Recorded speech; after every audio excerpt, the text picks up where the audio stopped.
مسلمانان و ئیمانداران داواکارین لە خوای پەروەردگار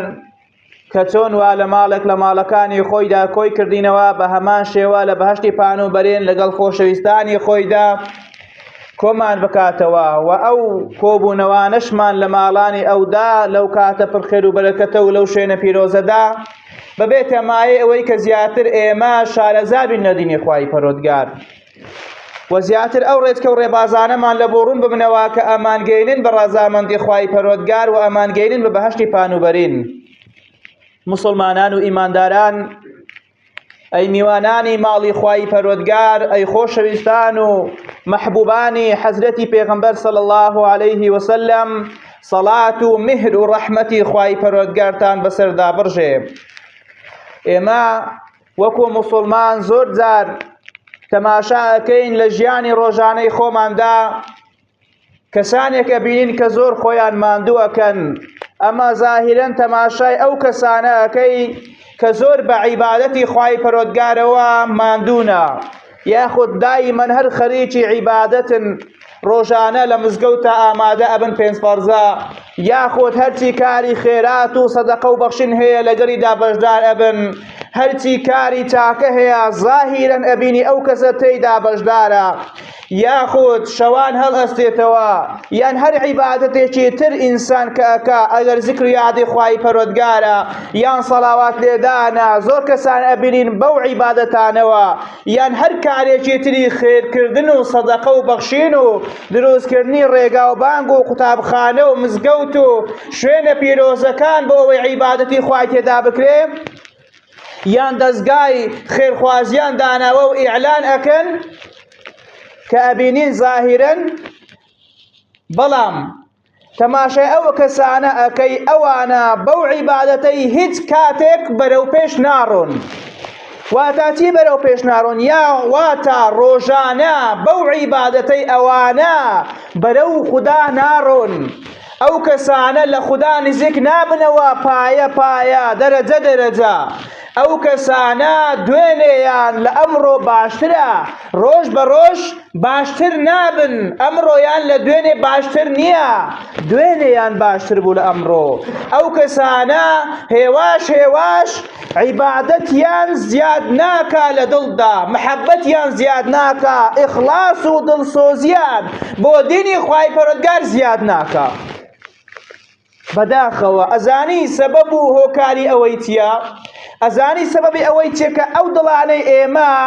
کە ڕۆژ بە ڕۆژ ڕەختر ئەبن، کە ڕۆژ بە ڕۆژ زیاتر دوور ئەکەونەوە لە خوای پەروەردگار، کەچی تەماشا ئەکەی کەسەکە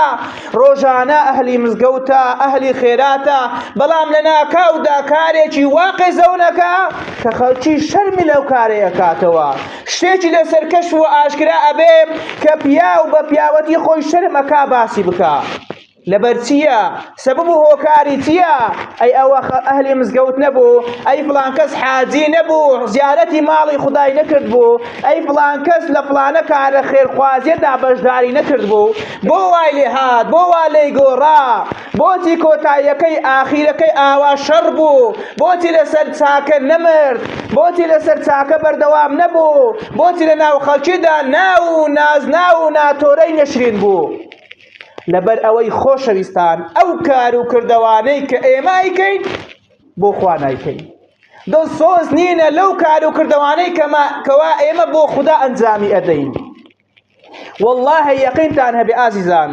هەر کار و کردەوەیەک ئەگەر ئەتوو بە دڵسۆزی لە بۆ خوای پەروەردگاری بکەی، ئەگەر مەبەستت تەنها ڕازیکردنی خوای پەروەردگار و نزیک بوونەوە بوو لە خوای پەروەردگار، هیچ کاتێک تووشی خراپە نابی، هیچ کاتێک لەسەر ئەو ڕێبازە چاکە لا نادەی، هیچ کاتێک ناوت نەشرین نابێ، هیچ کاتێک دوور ناکەویتەوە لە خوای پەروەردگار. ڕۆژانە ئەو عەمەل و کردەوانەت لێ قەبوڵە، هەر عەمەل و کردەوەیەکشت لێ قەبوڵ بوو، ئەتوو بزانە لەو عەمەل و کردەوەی ئەتوو پلەیەکی تر بەرز بوویەوە، ئەتوو لە کرارێکی خراپە دوورتر کەویتەوە، ئەتوو نێزیک بوویەوە لە ڕەحمەتی خوای پەروەردگار، ئەتوو نێزیک بوویەوە لە خوای پەروەردگار، ئەتوو دڵت نەرم بوویەوە، ئەتوو دڵت خۆشەویستی خوددا و پێغەمبەرەکەی توێ ناو دڵەکانی تو. جا بۆیە خۆشەویستان هەرچی عەمەل و کردەوە لەو دنیای ئەکەی قەسەم بەو خودایەکەوە هەموومان ئەیپەرستین هەرچی عەمەل و کردەوەیەک ئەکەی ئەگەر بۆ خودای نەکەی تۆزی بادراوە. وەڵڵاهی ئەگەر مەبەستێکی ترت هەیە لەگەڵ ڕازیکردنی خوای پەروەردگار وەڵڵاهی ئەوە دڵنیا بە چۆن تۆزێک ئەبینی کاتێک خۆرێک کاتێک لە شوێنێکە ئەبینی تۆزی لێ بایەک دێ با ئەو هەموو لە بیاباندا ئەو هەموو لم و ئەوەی لەگەڵ خۆی ئەبا وەڵڵاهی عەمەل و کردەوەی تو زۆر خراپتر ئەو بایە لێی ئەدا وەکو ئەو تۆزە ئەڕوا تۆزی بادراوە ئەو هەموو نوێژەکانت ئەو هەموو خێراتت ئەو هەموو دەستگای خێرخوازی کە داتنایە ئەو هەموو خێراتەی کایەکەی ئەو هەموو مزگەوتەی کە دروستت کردووە هەرچی کار کە ئەەکەی پێنج فەرزە ئەگەی بۆی دێیت بۆ مزگەوت والله ئەگەر مەبەستت ڕازیکردنی خوا نەبێ وەڵڵاهی وەکو تۆزی بادراو وایە. بۆ خوددا بیکە هەر کارێکە ئەیکەی هەر قسەیەکی خێر ئەیکەی ئەگەر کەمیش بێ زۆر کەمیش بێ بەڵام کافیە بۆ تۆ لە ڕۆژی دواییدا. حەزرەتی ڕەسوول الله فەرمێ صلی الله عليه وسلم ئەخلص دینەکە یەکفیکە العەمەل قەلیل ئەفەرمێ مخلیص بە بۆ خوا ئەوەی ئەیکەی بۆ خوا بیکە ئەگەر چی عەمەل و کردەوەشت کەم بێ یەکفیکە فی یوم القیامە ئەفەرمێ یەکفیکە لۆ تو بەسە کافیە لە بۆ تو العەمەل القەلیل عمل و کردەوەیەکی کەمیش لۆ تو بەسە چونکە مەبەستی تو ڕازیکردنی خوای پەروەردگارە. خۆشەویستان ئەگەر دڵسۆزی پێغەمبەران نەبوایە عەلەیهی سەڵات وەسەلام ئەگەر مخلیسی سەحابەکان نەبوایە ئەگەر مخلیسی ئەو هەموو زانا و تابعی و ئەو هەموو سەردەمەی پێشتر نەبوایە ئەو دینە پاکە بەو شێوەیە بە ئێمە گەیشت ئەوانە ئەگەر بۆ خودایان نەبا بەرگەی ئەو هەموو ئازاریان ئەچێشت بێگومان نەخێر بێگومان نەخێر ئەو هەموو ئازارەی کەوا سەحابەکان بینیویانە کە حەزرەتی ئەبوو بەکر و عومەر و عوثمان و عەلی رەضی الله تعالی عنهم ئەجمەعین لەبەر ئەوەی لەبەر دینی خوددا حەزرەتی بیلالی حەبەشی هەرچی سەحابە هەیە خالیدی کوڕی وەلید ئەو هەموو سەحابە بەڕێزانە ئەگەر نیەتیان بۆ خوا نەبا قبولیان نەکرد ئەو هەموو ئازارە بە خۆڕایی بەسەریان دابێ قبولیان نەکرد ئەو هەموو ئازارە ببینن ئەگەر بۆ خودایان نەبوایە بەرگەیان نەئەگرت ئازیزان. جا بۆیە ڕەسوول الله صلی الله عليه وسلم مخلیصترین پیاو بووە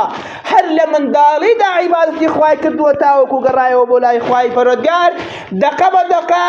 مەبەستی ئەو گەیاندنی ئەو دینە پیرۆزەی بووە.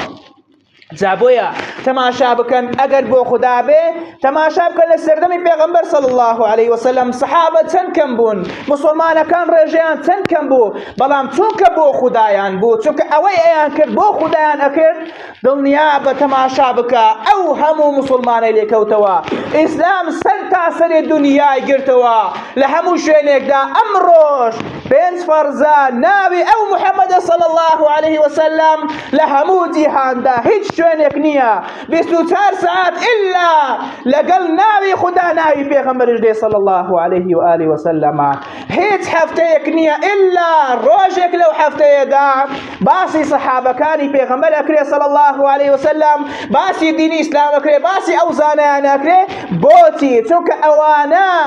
وەڕەفەعنا لەکە ذیکرەک چونکە ناوی پێغەمبەر صلی الله عليه وسلم بەرزە تا ڕۆژی دوایی لەبەر ئەوەی بۆ دینەکەی خۆی مخلیص بووە لەبەر ئەوەی بۆ دینی خوای پەروەردگار ئیخلاسی هەبووە لەبەر ئەوەی لە بۆ دینی خوای پەروەردگار دڵسۆز بە و قوربانی داوە ئەتۆیەک کە پاڵت داوەتەوە کە کارێک ئەەکەی تۆ مەبەست ڕازیکردنی خزمەتە کەسە جیرانتە دەوروبەرتە خەڵک لە خۆ ڕازی بکەی ئایا ئەتو نازیح و سەرکەوتوو ئەبی ئایا لەسەر چاکەی ئەمری هەر کارێکت کرد ئەگەر بۆ خودات نەکرد دڵنیا بە فەزاحەت ئەهێنیم هەر بە شێوەیەک خۆت پێشانی ئەو خەڵکەیدا خۆت کردە 19 ڕوو لە بۆ ئەو خەڵکەی لە پێش خەڵکیدا کاری چاکەکەی بەڵام کاتێک لێت ئاوا ئەبێ و خەڵکەس لێ دیار نییە ئەوەی خوددا پێی ناخۆش ئەنجامی ئەدەی هەرچی کارێک دژایەتی خوای تێدایە ئەەکەی خوا فەرمێ فڵانە کارە مەکە کافرە بێ لە دین دەرەچی زاڵمە بی پێی فاسقە بی نا تۆ ئەیکەی بەڵام لە پێش چاوی خەڵکدا ئامادەنی هەر یەک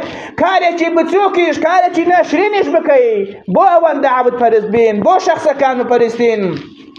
بۆ نەگەڕێنەوە سەر ئەسڵی عیبادەتەکەی خۆمان تەماشای ئیخلاسی پێغەمبەر بکەن صلی الله عليه وسلم کە خوای پەروەردگار ئەمری پێکا فەرمێ قل إن صلاتي ونسكي ومحياي ومماتي لله رب العالمين أي محمد صلى الله عليه وسلم بڵێ ئەمن هەموو شتێکم لە بێناو خوای پەروەردگارە سەربڕینی خۆم ژیان و مردن و هەرچیەکەم لەو دنیاە هەمووی لە بۆ خوای پەروەردگارە هەمووی لە بۆ ڕازیکردنی ئەو زاتە پاکەیە جابەیە خۆشەویستان ئەگەر خوات ئەوێ لە خۆ ڕازی بکەی هیچ شتێکت پێویست نییە نەپێویست ئەکا لە تۆڕ کۆمەڵایەتەکان خێرەکانی خۆت بڵاوکەیتەوە نەپێویست ئەکا لە مەجلیسەکانە بە بشان و باڵی خۆت بڵێ فلانە ڕۆژ فلانە شتم کردە خێر و فلانەی شەم کرد پێویست ناکات چونکە خوا ئەزانێ لای خوددا نووسراوە پێشینە چاکەکان کوردەواری خۆمان قسەی زۆر جوانیان هەیە ئەڵێ چاکە بکە و بیدە بە ئاوە هەروایە خۆشەویستان ئەوەیە تو ئەیکەی بیدە بە ئاوێک بیکە و بەجزیر دڵنیا بە ڕۆژێک بە باشترین شێوە وەری ئەگریتەوە ئەوەی کە چاندووتە لە دنیادا لە ڕۆژی دواییدا ئەگەر بۆ خوای پەروەردگار بیکەی دڵنیا بە باشترین شێوە بەروبمەکەی ئەبینیتەوە جابۆیە ئەگەر ئینسانی ئیماندار دائیمەن مخلیص بوو لە بۆ خوای پەروەردگار ئەگەرچی عەمەل و کردەوەکانیشی کەم بوون بەڵام ئەو دڵی ئینسان غەل و غەشی تێ ناکەوێ ئێمە ئەمڕۆ بە دەستی بە هۆکاری دڵ ناخۆشی مسلمان و دڵ ناساغی مسلمانان کەوتونە بەڵاو موسیبەتێکە کە کەس خۆشی نەماوە کەس لە دەستی کەس ئەمین نییە ئەمڕۆ کەس لە کەس ئەمین چونکە دڵمان ناخۆشە چونکە دڵمان ڕق بووە غەلی تێکەتێ غەشی تێکەتیە بوغزی تێکەتێ حەسادەت بەرامبەر بە مسلمانان ئەو دڵەمان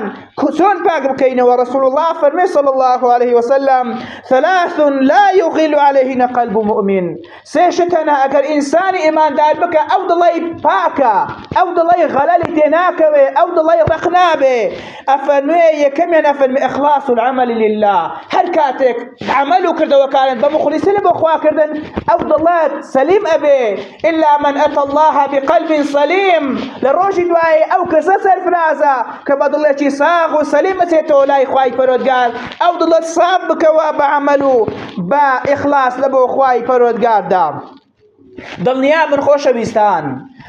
ئەو عەمەل و کردەوانەی کە تو ئەیکەی و بەڵامە بەست خوانیە کە ڕۆژانە ئێمە ئەنجامی ئەدەین دڵنیا بە هیچ یەکی قبول کراو نییە ئەو عەمەل و کردەوانە کە لە ڕۆژی دوای ئەهێنن تەماشاکەن کە دەفتەری ئەعمالی خۆت ئەخوێنیتەوە حەجم کردووە خێرم کردووە پێنج فەرزە نوێژم کردووە دەستی فەقیرانم گرتووە ئەو هەموو شتانە کەی نووسراوە بڵێ بەڵام خەتێکی سۆری بەژێر دراوە بەڵام ئەوە ساختەی تێدا کراوە بەڵام ئەوە ساختەیە و ئەوە قبول کراونێ لە لای خوای پەروەردگاردا دڵنیا بەرەوە چونکە رسول الله فەرمێ صلی الله عليه وسلم إن الله لا يقبل من العمل إلا ما كان له خالصا وابتغي به وجهه خواهي پروردگار هیچ عمل و کردوی قبول ناکا إلا ما كان له خالصا من قلبه خالصا وابتغي به وجهه هیچ عمل و کردوی قبول ناکا إلا أو عمل و کردوانه بن تنها مبسط رازی کردی خواهی پروردگار و بدستینانی رضامندی خواهی پروردگارا بو او عمل و کردو مکه خواه بدخاته بهشتوا بو او عمل و کردو مکه خواه لآگر رزگار بکن نا خواه بپرسته چونکه خواهی خواه بپرسته چونکه شایانی پرستنا خواه بپرسته بو ایلت رازی بی رازی بونی خواهی پروردگار لحموش تی گورتر بو ایماندار بهشتیا دوزختیا که لیگ بپارز ری نخیر اتو عملو کردو بکا بو اوی که خدا لخوت رازی بکی بندایتی خواهی پروردگار بکا خود با عبدی خواهی پروردگار بزانه ما با عبدی هیچ کسیک ما با عبدی دینار ما با عبدی دولار ما با عبدی هیچ کسیک لا ظالمان ولا علمانيان ولا او كساني كواد صلاتيان بسرتو داروان نخير تنها عبدو كويلي خواي پروردگار با و بنده خواي پروردگار با